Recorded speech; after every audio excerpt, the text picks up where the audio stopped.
नमस्कार दोस्तों, स्वागत है आपका एक बार फिर से हमारे YouTube चैनल में। गौतम बुद्ध जी ने कहा है कि एकाग्रता सफलता की चाबी है। जब आप अपनी ऊर्जा को एक दिशा में लगाते हैं तब असंभव भी संभव हो जाता है। दोस्तों, आगे बुद्ध जी की 3 कहानियों में हम देखेंगे कि सभी जगह से ध्यान हटाकर कैसे एक काम में लगाया जाता है। पहली कहानी, बुद्ध जी एक पार्क में आराम कर रहे थे। वहां उन्होंने एक लड़के को देखा जो एक खाली पेज पर कठिन श्लोक लिखने की कोशिश कर रहा था, लेकिन गलतियों के कारण बार बार पेज फाड़ रहा था और हर बार नए पेज से शुरू कर रहा था।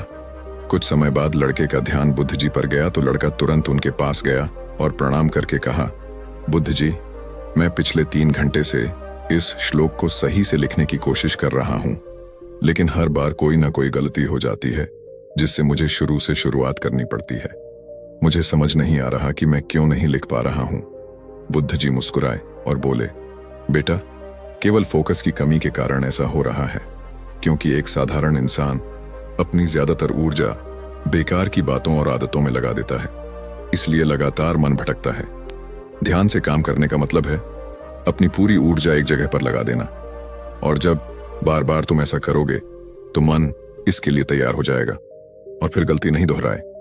लड़के ने पूछा, बुद्ध जी, अगर मन बार बार भटक रहा हो तो मैं ध्यान कैसे लगाऊं? बुद्ध जी ने पूछा, तुम लिखते समय जरूर किसी व्यक्ति या घटना के बारे में सोच रहे हो? लड़के ने कहा, हाँ गुरुजी, आज छुट्टी के दिन सबको बाहर खेलने का समय मिलता है, लेकिन मुझे यह काम पूरा करना है शायद, इसीलिए मैं ठीक से फोकस नहीं कर पा रहा। बुद्ध जी ने कहा, ठीक है, अब इन सरल तरीकों को समझो, फिर तुम अपने काम को मन लगाकर कर सकोगे। लगातार गहरी सांस लो। बुद्ध जी ने कहा, जब भी तुम्हारा मन हटके तो 5 गहरी सांसें लो और अपना ध्यान काम और खेल दोनों से हटाकर अपनी सांसों पर लेकर आओ। जितना तुम अपनी सांसों को देखोगे उतना ही तुम्हारा मन शांत होने लगेगा।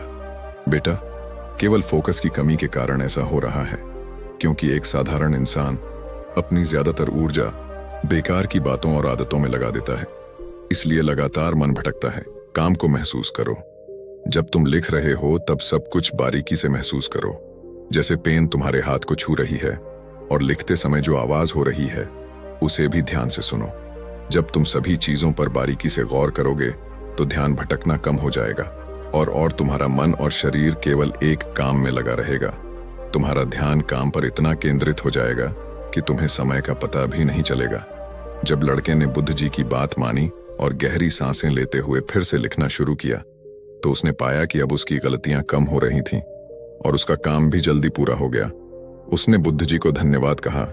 इस पर बुद्ध जी ने मुस्कुराते हुए कहा, याद रखो, जब मन और इंद्रियां एक काम में लग जाती हैं तो ध्यान गहरा हो जाता है, और यही सच्ची सफलता है। दूसरी कहानी, एक दिन एक युवक गौतम बुद्ध जी के पास पहुंचा। युवक के चेहरे पर परेशानी और हताशा साफ झलक रही थी। उसने बुद्ध जी से कहा कि बुद्ध जी, मैं बहुत समय से परीक्षा की तैयारी कर रहा हूं। कई बार कोशिश की, लेकिन हर बार असफल हो जाता हूं। मुझे समझ नहीं आ रहा कि मुझसे कहां गलती हो रही है।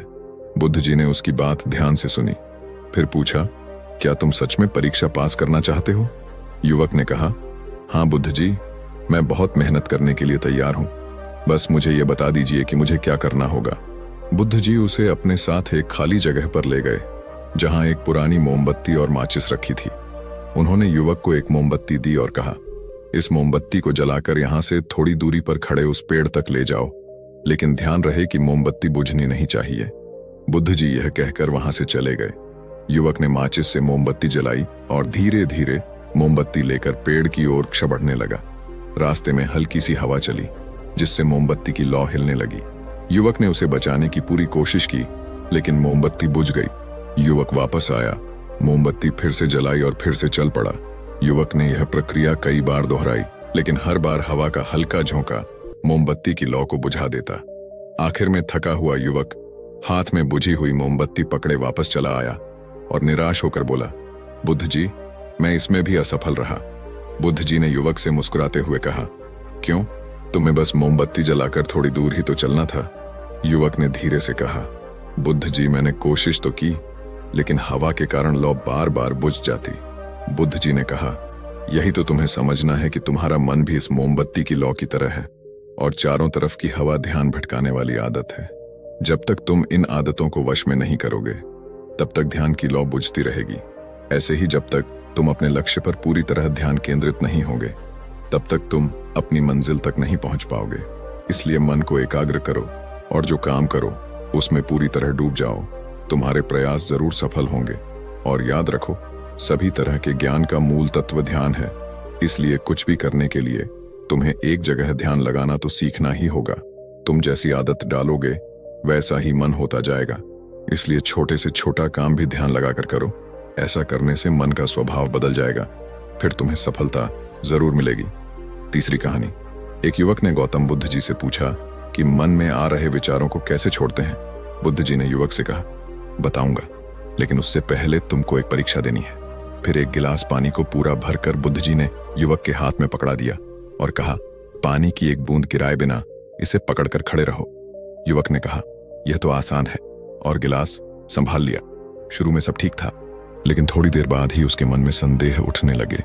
इससे क्या फर्क पड़ेगा? आखिर कितनी देर तक मुझे ऐसे पकड़े रहने होगा? जैसे जैसे यह विचार आने लगे, उसका ध्यान भटकने लगा और गिलास से पानी छलकने लगा। अंत में बुद्ध जी ने कहा, बेटा, जब तक तुम्हारा मन शांत था तब तक पानी नहीं गिरा, लेकिन जैसे ही तुम्हारे मन में विचार आने लगे तो पानी बाहर गिरने लगा।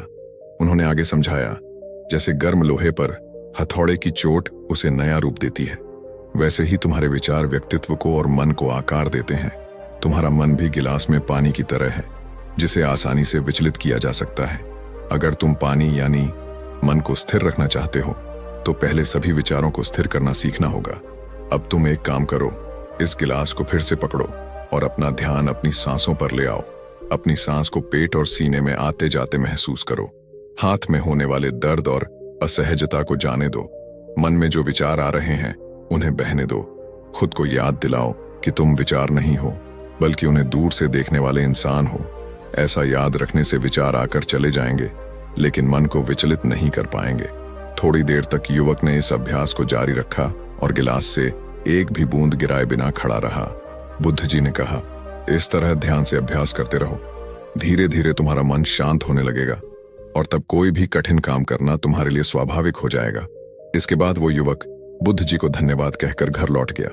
दोस्तों, अगर इस कहानी ने आपकी किसी भी उलझन को सुलझाया है तो हमें कमेंट्स में जरूर बताओ, और वीडियो को लाइक करके एक ऐसे दोस्त को शेयर करो जिसके जीवन में यह वीडियो काम आए।